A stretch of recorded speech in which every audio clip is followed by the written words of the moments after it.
안녕하세요. 안녕하세요. Today is Monday. siya itong bahato na ni Monday. Story. Story. Memorize mo story kay para ini ka Thursday inyong Sako. recite. Tara. Water. Water. Water. Our story is about Water. Water. Ako sa'yo mo basa, ako sa'yo mo basa una, then ako kuhan sa Bisaya, mas masabta na to. Minaw. Nasa the bird. Water. Every day, we waste a lot of water and food. Kada adlaw ko no, mag-usik ko no taog, mag-waste. Mag-waste a lot of water. Mag-waste meaning mag-usik. Mag-usik-usik. Og daghan nga tubig. Og food. Food. Kailang food? Pagkaon. Mag-usik-usik mo pagkaon. Abig namin daghang pagkaon. Unya na uban in town nga way makaon. Way gikaon. Water in particular is a renewable resource but it's also limited. So, ang tubig is renewable, meaning pareha ng tabay. Ang tabay, di ba, mahubas, kabantay mo mahubas, pero inig, kuan na po, mudaghan na po siya balik, mutaob. Mabalikan na siya ba, pero limitado, gihapon na. We can find, purify, and package it. Purified ka na ito, mga pareha ng mga mineral water, kana siya, mga pinutos na, nga ay mga soda bottle ba, nga kuan. Na bottled water. Kaya siya. But we can't produce it. Dili ta makahimo ana. Kay baba mo mohimog tubig? Dili. Dili. So angay nga dili ta mag-usik-usik og tubig. Dili ta mag-usik-usik og pagkaon. Bisan pag unsa kadaghan ninyo ang pagkaon dinha, dili ninyo usikan. Bisan pag unsa kadaghan ninyo ang tubig dinha, dili na ninyo usikan. Kay ang tubig mahurot na. Kung bisan pag namoy ikabayad sa tubig, magkusik-kusik mo gripo kay namoy daghan ikabayad sa inyong bill sa inyong tubig. Pero ang gikuhaan ana, kung asa na siya gikan, mahurot na kung magsige lang tag sayang-sayang og tubig. Niya ni kahurot ana, wala tay makuhaan kay di man ta kahibawa mo himo anang tubig. Ha? We can produce it. No life is possible without water. So ang water di ay is life. So, dili ta mabuhi kung walay tubig. Sama ra pud na sa tanom. Ang tanom, di ba, kuantay mo nga nay tanom basta din niya mabisbisan o pila lang ka adlaw mamatay. Samot na karon nga sobra na kainit. Saving water means protecting life on earth and gives us the chance to provide food and water for people who don't have enough.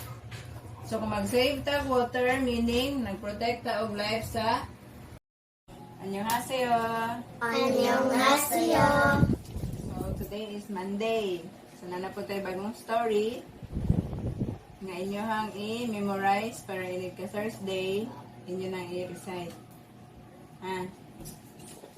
Ako sa siyang basahon, dayon, kamo na dayon.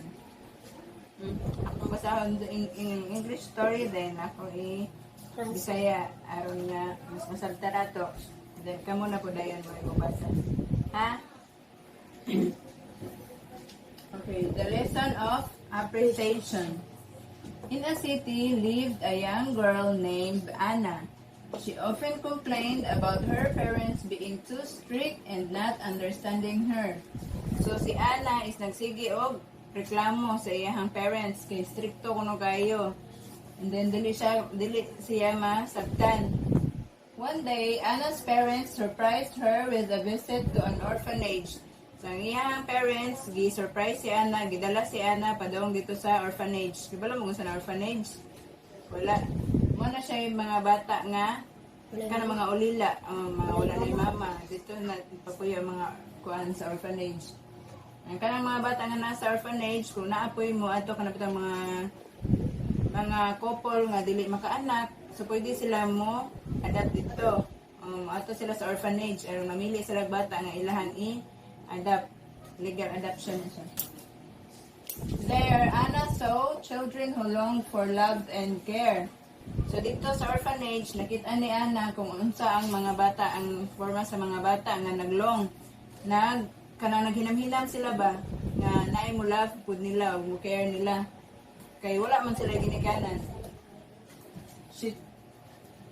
There, Anna saw children who longed for the love and care she took for granted. No, nakita niya nga ang mga bata dito is naghinam-hinam na sa love sa usa ka parents nga iyahang baliwala sama sa ang pag-love sa iyahang parents niya nga gibaliwala lang niya. Unya, gibaliwala niya ang love sa iyahang parents, unya na day mga bata nga nagkinahanglan pod og love. Kanang naghinam-hinam, longing for the love of their parents. Witnessing their longing, Anna realized how fortunate she is to have parents who cared for her. So, pagkakita ni Anna nga mao to yung mga kuan sa mga bata nga mga bata nga hinam-hinam sa love. So, na-realize ni Anna nga swerte day kayo siya nga na siya parents nga love kayo siya. She returned home with newfound of appreciation for their guidance and love. So, na-appreciate na ni Anna ang love sa iyang parents niya. Kay na may mga bata lagi nga na-compare niya iyang self og nila ba. From that day on, Anna's attitude changed. So, nag-usab na siya. She treated her parents with respect and gratitude. So, iyan na siya respeto sa iyahang. So, kad nga gidala siya sa orphanage, gipakita siya sa mga kuan sa mga bata dito kahimtang. So, nag-usab na si Anna. Nag-respect na siya sa iyahang parents o kanang pasalamaton siya kay naaday iyang parents understanding the value of their presence. So, na-appreciate na niya ang presensya sa iyang parents nga swerte dahil kayo siya nga pagkabata kay kumpleto siya og ginikanan, dili siya pareha sa ubang bata nga nasa orphanage nga naglonging for the love of their parents. Kasabot mo story?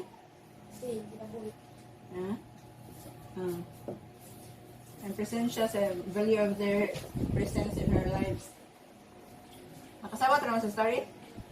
Sige, ka mo na ba sabi? Sige, dungan mo pa. The lesson of appreciation. In a city lived a young girl named Anna. She often complained about her parents being too strict and not understanding her. One day, Anna's parents surprised her with a visit to an orphanage. Orphanage. There, Anna saw